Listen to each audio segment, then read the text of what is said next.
Ok. Vamos a la palabra de Dios. Estamos en el capítulo 1 del libro de Deuteronomio. ¿Cuántos traen su Biblia? Vamos a la palabra de Dios. Allí, verso 19 en adelante. Verso 19 en adelante. Quiero hablar de este pasaje de la Escritura. Y dice de la siguiente manera, verso 19, capítulo 1 de Deuteronomio. Y salidos de Horeb, anduvimos todo aquel grande y terrible desierto que habéis visto por el camino del monte del Amorreo, como Jehová nuestro Dios nos los mandó, y llegamos hasta Cades Barnea. Verso 20, entonces os dije, habéis llegado al monte del Amorreo, el cual Jehová nuestro Dios nos da. Mira, Jehová tu Dios te ha entregado la tierra, sube y toma posesión de ella, como Jehová el Dios de tus padres te ha dicho. No temas ni desmayes. Y vinisteis a mí todos vosotros y dijisteis, enviemos varones delante de nosotros que nos reconozcan la tierra y a su regreso nos traigan razón del camino por donde hemos de subir y de las ciudades a donde hemos de llegar. Y el dicho me pareció bien, y tomé 12 varones de entre vosotros, un varón por cada tribu. Amén. Hasta ahí estamos en la lectura. Quiero hablar sobre el tema momento crítico. Momento crítico. Recuerdo hace un tiempo, algunos años atrás, los años están pasando rápido, y en la universidad, cuando estaba estudiando la licenciatura en Ingeniería Civil, nos enseñaron un proceso, un plan, la planeación de una obra. Todas las actividades que se tenían que cumplir, todos los recursos que se tenían que tener, todo era dinero. Y en ese diagrama pusimos un dibujo y después hicimos una línea que se fue trazando y la marcamos con un color rojo. Todas esas actividades eran lo que se le llamó la ruta crítica o la circunstancia que debíamos de cuidar. Era la columna vertebral de la obra. Se tenía que visualizar, se tenía que estar sobre esa ruta y cuidar. Habían otras cosas que quedaban allí que parecía que no eran importantes, pero esa línea que se marcó era la que se tenía que cuidar. O sea, se tenía que vigilar porque ahí podría alterarse, era la médula del éxito o del fracaso de toda obra. Queridos hermanos, ¿será que en la vida hay momentos críticos? ¿Será que en la vida hay circunstancias que se van a convertir en la columna vertebral de toda nuestra historia? Yo creo que sí. Este pasaje nos llama a ese momento. Usted puede reflexionar en su vida diaria cuáles son momentos críticos. Por ejemplo, ¿qué estudiaré? Cuando nosotros estábamos en la preparatoria, ¿qué vas a estudiar? Todos se preguntaban. Tenía que tomar la decisión, ¿qué voy a hacer? Porque de ahí voy a vivir, me voy a preparar, voy a invertir 5 o 6 años de mi vida. ¿Qué carrera voy a elegir? Son cosas que son momentos críticos. ¿Con quién me casaré? Ese es otro momento crítico. ¿O con quién me casan? Dice. ¿Con quién me voy a casar? Esa es una decisión trascendental. Bueno, si usted es artista, pues agarra una de esas desechables y la toma, la usa y la vuelve a tirar. Esas son chanclas, ¿verdad? Pero si usted pregunta, ¿con quién me casaré? Esa es trascendental. Es una columna vertebral de la vida. ¿Qué más? ¿Me voy o me quedo? ¿Cuántos momentos hay que tomar decisiones. ¿Salgo o me quedo? ¿Cuál es lo mejor para mí? Quizás tú vas a enfrentar una decisión. Allá está mi futuro. Allá, ¿dónde debo de ir? Eso es primordial. ¿Cómo no recordar momentos personales donde yo tuve que tomar una decisión? ¿Me voy o me quedo? Y Dios tuvo que hablar a mi vida y tuve que entender la voluntad de Dios. Ahora, hay otros momentos tan trascendentales en la vida que son críticos. Por ejemplo, el momento del llamado al arrepentimiento. Ese tiempo que Dios te encuentra, que Dios te llama, que Dios te da una palabra y puede ser hasta tu última oportunidad. ¿Cómo no recordar una vez ahí en el negocio, en la empresa de mi esposa con mi suegra, cuando llegó un joven y se le habló de Cristo? Aquel joven entregó su vida ahí trabajando porque él llegaba y surtía, pero Dios le había dado una visión a alguien y sintió la carga por él. Después nunca lo volvimos a ver porque se accidentó y se murió. Se fue con el Señor. ¿Cuántos dicen amén? ¿Qué quiere decir? Era importante el encuentro con Cristo y el arrepentirse y dar su vida a Cristo en la circunstancia más crítica que hay. Esa es la más importante. Por eso la Biblia dice: ¿qué ganará el hombre si se apodera de todo el mundo, pero pierde su alma? Y la forma de perder el alma es rechazar a Cristo, no dejarlo entrar al corazón, decirle que nosotros somos dueños de sí mismo y negarle el señorío de Él en nuestras vidas. Amén. Porque eso es entregar la vida a Cristo. Decirle que Él nos transforme, que nos cambie y que Él será el Señor de nuestras vidas. ¿Cuántos han dicho esa palabra? Amén. Por eso la Biblia dice: para que los que vivan ya no vivan para sí, sino para aquel que los salvó. Servir al Señor es una decisión. Algunos, como los apóstoles, ¿verdad?, tenían buenos trabajos, buenas encomiendas, buenas regalías, y el Señor los llama: sígueme. ¿Qué palabra fue esa? Sígueme. ¿Y ellos qué hicieron? Dice la Biblia. Y dejándolo todo, ¿qué hicieron? Lo siguieron. Esa fue la decisión más tremenda de la vida de estos hombres. Muchos que hemos sentido ese llamado de servir al Señor, tuvimos que tomar esta misma decisión. O sea, la vida está llena de momentos críticos que uno puede decir: gracias Señor, porque hice esto en ese momento tan importante. Yo le pregunté a un pastor, un hombre exitoso, un hombre que ha trascendido, le hice la pregunta: dígame la clave de su éxito. Y ese hombre de Dios le habla a multitudes y milagros extraordinarios suceden. ¿Cuál creen ustedes que me dijo que era el momento más importante y trascendental de su vida? Cuando yo le dije eso, él me respondió: muy fácil. El momento más crítico de mi vida fue cuando le dije a mi pastor: yo quiero servir a Dios y Dios me ha llamado al evangelismo. Y me dijo: qué bueno, mira, allá hay esa primera fila, trae a gente, allá hay tu célula, tu P5, tu grupo, gana gente. Y fui a hacer el trabajo y Dios me bendijo grandemente y fui una gran ayuda para mi pastor. Después Dios le encomienda un ministerio de clase mundial.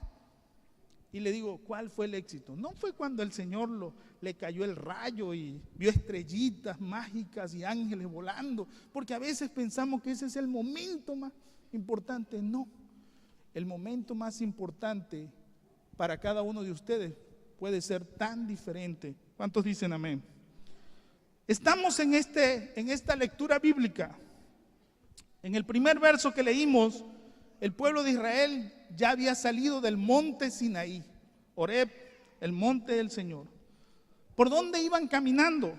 El versículo 19 nos da un resumen chiquito de muchas cosas dramáticas. Lo resume en pocas palabras. Pasaron por un desierto. ¿Cómo era ese desierto? Era un desierto grande y terrible. No era cualquier cosa. Era un momento difícil, era un momento complicado, pero allí el Señor los hizo pasar. Iban a estar días, después trágicamente se tardaron 40 años. Los tiempos de crisis o de momentos difíciles o los tiempos críticos a veces no son de horas, pueden ser de minutos, pueden ser de segundos, pueden ser horas también o pueden ser días.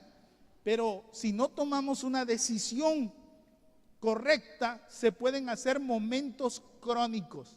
El otro día yo fui con el doctor y le digo, ay pastor, usted tiene un detalle crónico. ¿Qué significa crónico? ¿Qué pasó, hermana? A ver, ¿dónde está el doctor? ¿Qué es crónico? ¿Ya está ahí? ¿Qué? ¿Perdón? Ya permanente. Vamos a usar esa parte. Usted tiene un problema crónico, para la gloria de Dios, amén. Queridos hermanos, si nosotros no sabemos lidiar con ese momento crítico, se nos hace un momento, ya no un momento, sino se nos hace una situación crónica. El desierto estaba ahí, Dios los estaba llevando. Y dice la Biblia que la península del Sinaí, si usted va a un diagrama hasta el día de hoy, es una región complicada, es una región que no hay nada. Era una región donde hay una temperatura, se puede alcanzar 50 grados fácilmente. Nosotros hemos llegado hasta ¿cuánto? 42, 43 grados, ya no aguantamos. Imagínense, 50 grados. Eso es algo ardiente. Y en la noche, el frío extremoso. Ahí ellos iban y habían serpientes, alacranes y todo lo demás. Allí iban caminando. Pero ¿hacia dónde Dios les quería llevar? ¿Ahí los quería dejar? No. El Señor los quería llevar ¿a dónde? A una tierra que fluye leche y miel. ¿Cuántos pueden decir amén? ¿Cuál es el lugar crítico? Si usted avanza conmigo, dice la Biblia, como Jehová nuestro Dios nos los mandó. Ellos pasaron por el desierto, pero al final del verso 19 dice, y llegamos, ¿a dónde?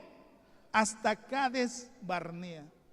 Cades Barnea, este es el lugar crítico, es el espacio más importante para este pueblo. Llegan a ese lugar, habían caminado, iban de peregrinos. El significado de Cades Barnea significa consagrado, fíjese. Eso significa Cades Barnea, consagrado. El lugar, ¿cómo era la geografía? Había manantiales, habían palmeras, o sea que era un oasis en el desierto. Era un lugar que se podía disfrutar. En medio de esa soledad y de eso terrible estaba ese espacio ahí. Ese lugar, ahí Dios los llevó. Queridos hermanos, qué importante es nuestra ruta en el Señor cuando llegamos a un espacio que se llama consagración. ¿Qué es ser consagrado a Dios? Apartado para Dios. Por eso cuando pasamos y tomamos la Santa Cena, ¿qué decimos? Que mi vida entera esté consagrada a ti, Señor. Todo creyente se tiene que encontrar en su ruta ese tiempo de consagrarse a Dios. Dios demanda eso. Dios los lleva por ese lugar, los enfrenta a ese lugar, los hace disfrutar de aquel manantial de agua fresca, de estar bajo la sombra, disfrutar de aquel clima tan hermoso en medio de un lugar terrible. Pero ahí se convierte en un lugar crítico para ellos. Había de todo, había abundancia, había seguridad, había comodidad. Queridos hermanos, ¿cuántos de nosotros, no importa cómo venimos a Cristo, Cristo después nos toma en nuestras manos y empieza a bendecir nuestra vida? No he conocido a nadie que haya conocido a Cristo, que Cristo no lo haya bendecido. Nada más 2 dijeron amén. Voy a volver a repetir. No he conocido a nadie que haya conocido a Cristo que el Señor no lo haya bendecido. Ahora sí, ¿verdad? Ahora, si usted dice, no, pues yo estoy igual, entonces no conoce a Cristo. Porque cuando Cristo llega, bendice. Cuando Cristo llega, transforma. Cuando Cristo llega, algo va a pasar ahí. ¿Cuántos dicen amén? Dios lo lleva a ese lugar, pero en la abundancia y en la comodidad, Dios te pide algo: consagración. Ese tema es muy discutido. Ese tema parece que algunos no lo quieren tocar, pero ahí la Biblia exige nuestra vida completa consagrada al Señor. Amén.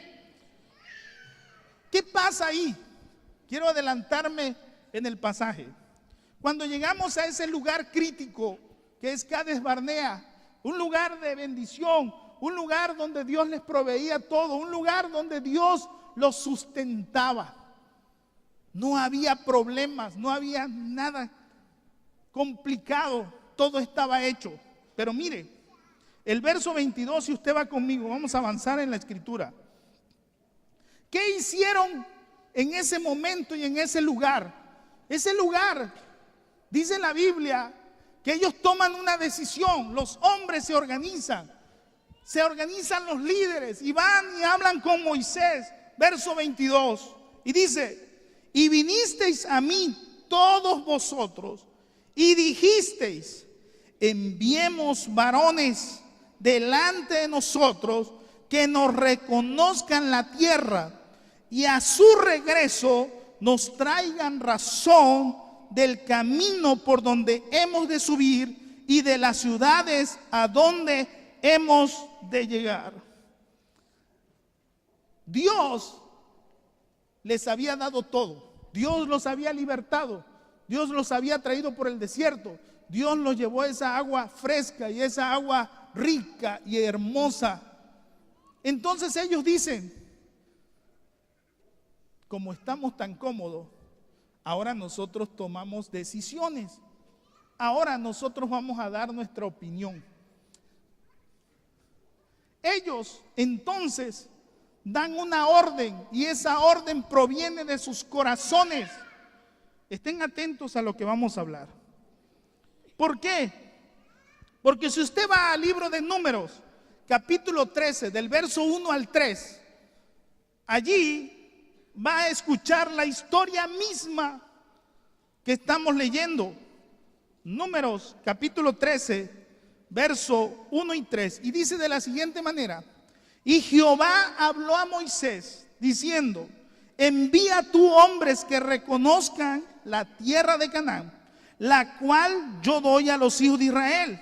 De cada tribu de sus padres enviaréis un varón, cada uno príncipe entre ellos.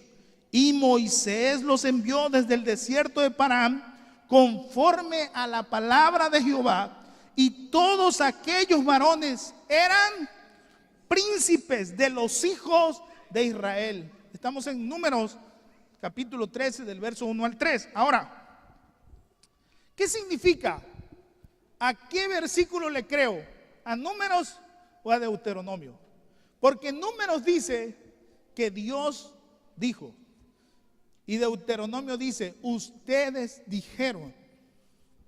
La palabra del Señor nos lleva a una circunstancia y a un momento difícil, donde Dios dice una cosa y yo digo otra cosa, donde Dios está hablando y tú estás hablando también.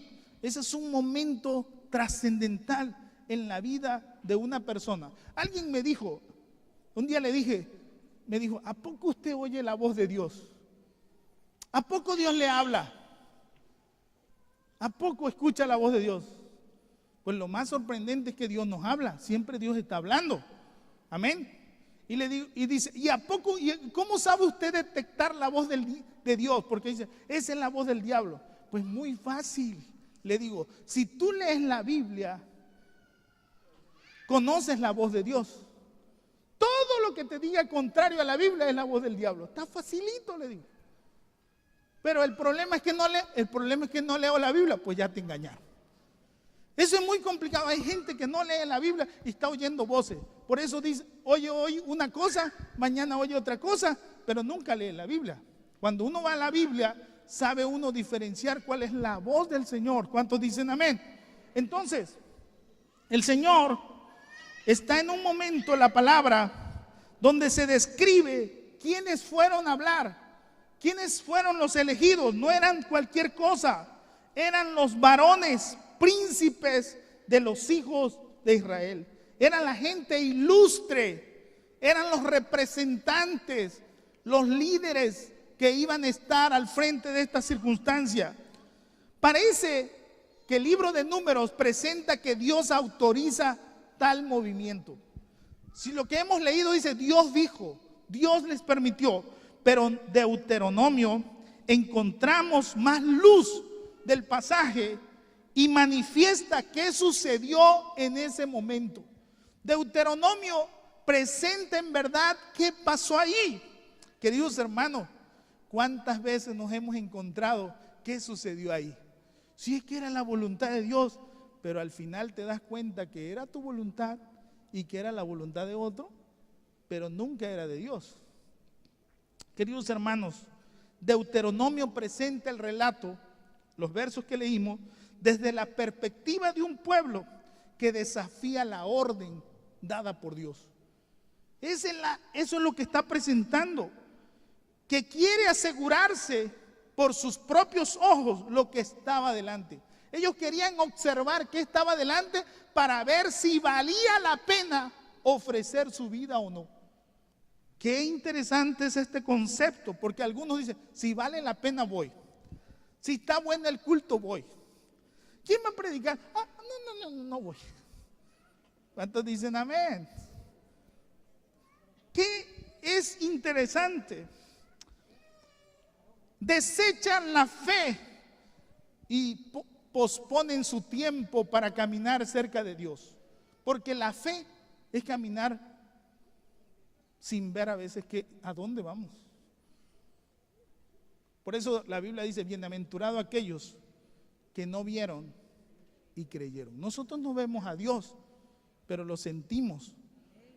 Y Él ha transformado nuestras vidas. ¿Cuántos dicen amén? Nuestra vida fue transformada totalmente cuando Cristo llegó a nuestros corazones. Amén. Los efectos son contundentes. Ahora, ¿qué significa? Vamos aclarando el pasaje. Es un pueblo que se sale del reloj de Dios, del tiempo de Dios, para entrar en el reloj de ellos, donde ellos podían manipular a su antojo las manecillas de ese reloj. ¿Usted sabe que usted no puede manejar a Dios? Sino nosotros tenemos que hacer lo que Dios nos diga. Hace años recuerdo que estaba yo en la preparatoria y un amigo dice, oye, hoy me quiero ir temprano. Y le digo, pero es que tengo un compromiso. Y había un reloj en la pared que marcaba el tiempo. Entonces uno de los maestros entró a la hora, pero nunca se dio cuenta. No sé qué pasó, el maestro salió y dice, esta es mi oportunidad. Y va aquel tipo, jala la silla y le mueve las manecillas y le adelanta media hora. Y como eran 2 horas, el maestro ni cuenta se dio. Cuando iba, ya se acabó la clase, maestro. Y todo el maestro, sí, ya se acabó. Y nos vamos todos. Y nos fuimos. Y yo me quedé, wow. ¿Cuánta gente es así con el Señor? Quiere manejar sus manecillas. Le adelanta, le atrasa. Vive pentecostal, vive pentecostés. Otro día vive como quiere. ¿Cuántos dicen amén? Otro día se le va el espíritu. Otro día siente el fuego. Otro día está encendido. Otro día está apagado. Está moviendo la manecilla. Otros días está adelantado, llega temprano. Otros días llega atrasado. Otros días ni llega porque se le acabó la pila. Alabado sea Cristo. Amén o no amén. O sea, están moviendo el reloj para atrás, para adelante, como les convenga. Eso era ese pueblo. Lo que le querían decir al Señor, el verso 22. ¿Cuántos están con su Biblia? Por eso la expresión de Deuteronomio es increíble, hermanos. Abra bien sus oídos lo que le estoy enseñando. Porque dice que la expresión ahí que manifiesta a Dios es de la siguiente manera. Le dice, si quieres enviar a espías, hazlo.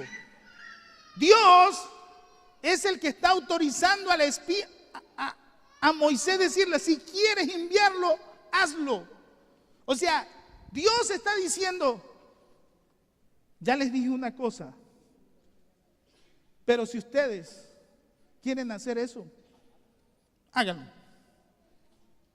Queridos hermanos, cuando movemos tanto nuestras manecillas, Dios nos deja que hagamos y deshagamos. Qué tremendo es esto. En otras palabras, Dios lo permite sin aprobarlo.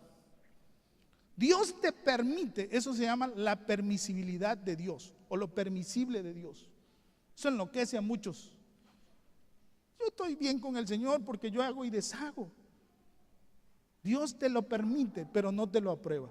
Es como Dios ama al pecador, pero aborrece el pecado.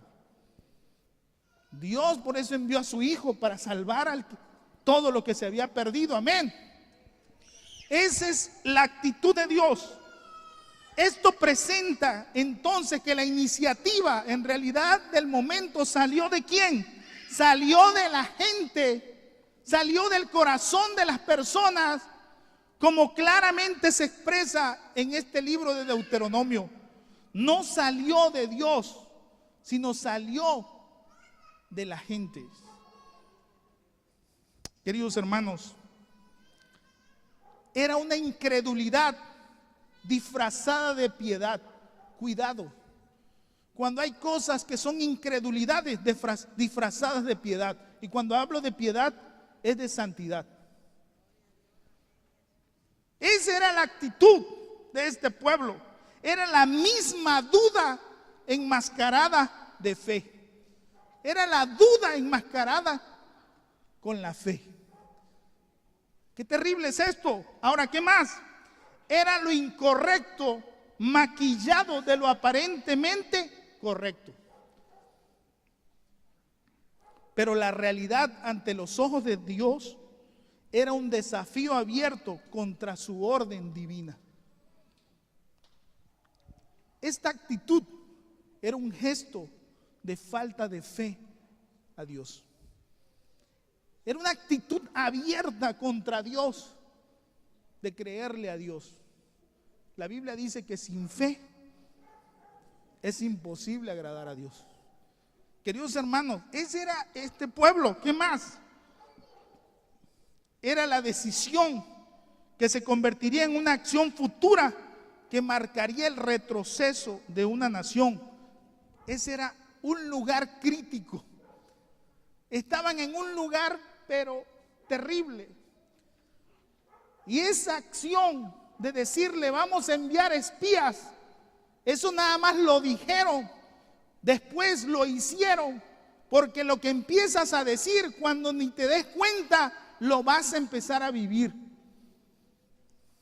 Por eso hay que tener cuidado cuando nuestros labios empiezan a decir una cosa, porque vamos a acabar en eso. La Biblia por eso dice, de la abundancia del corazón habla ¿qué? La boca. Queridos hermanos, el desastre futuro, ¿cómo era? Seguro.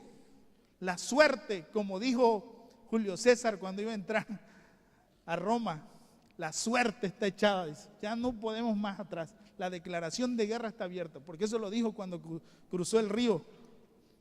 Y dijo, porque así estaba en la Constitución, en el Senado de los romanos, que cualquier ejército que cruzara el río, ¿alguien se acuerda cómo se llamaba el río?